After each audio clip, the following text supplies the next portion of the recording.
नमस्कार, action movie Sarkanda में आपका स्वागत है। आप अगर अभी तक हमारे चैनल को सब्सक्राइब नहीं किया है तो जाकर जल्दी से सब्सक्राइब कर ले और घंटी को दबा दे ताकि सबसे पहले नोटिफिकेशन आपको मिले।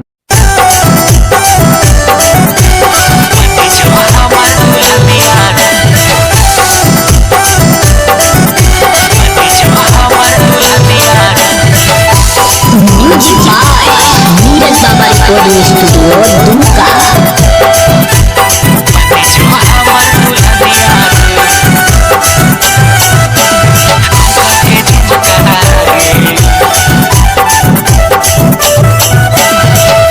के देवो पायल सोनाली साहिबगंज के साड़ी गे, पालो जोड़ी के पायल सोनाली सारथ के साड़ी गे।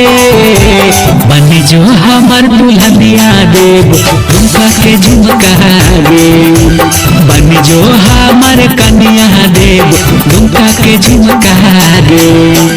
पाकुल के देवो पायल सोनाली सारिया के साड़ी गे, पाकुड़िया के पायल सोनाली शिकारी पड़क साड़ी गे। जो हमर दुल्हनिया देव झुमका के झुमका गे, बन जो हमर कन्या देव झुमका के झुमका गे।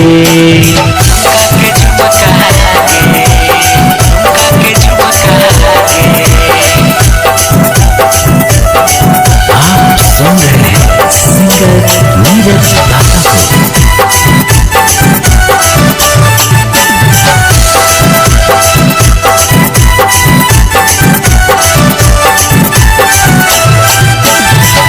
हिरनपुर के हाल देवो होठ लाली, सोरह सिंगार देवो काठी कुन के कनवाली। हंसिया के हाल देवो होठ लाली, सोरह सिंगार देवो काठी कुन के कनवाली।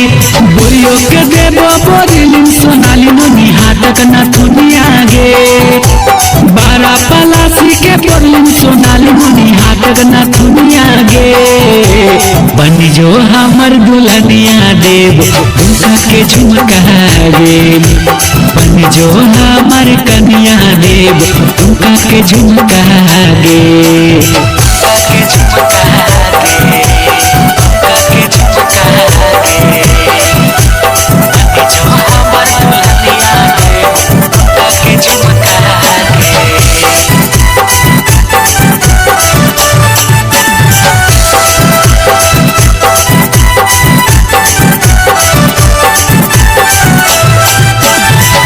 बारा हित बढ़वा रानी तोरा हम घुमैबो, कर बिंदा रामगढ़ के घुघनी मुड़ी खियैबो।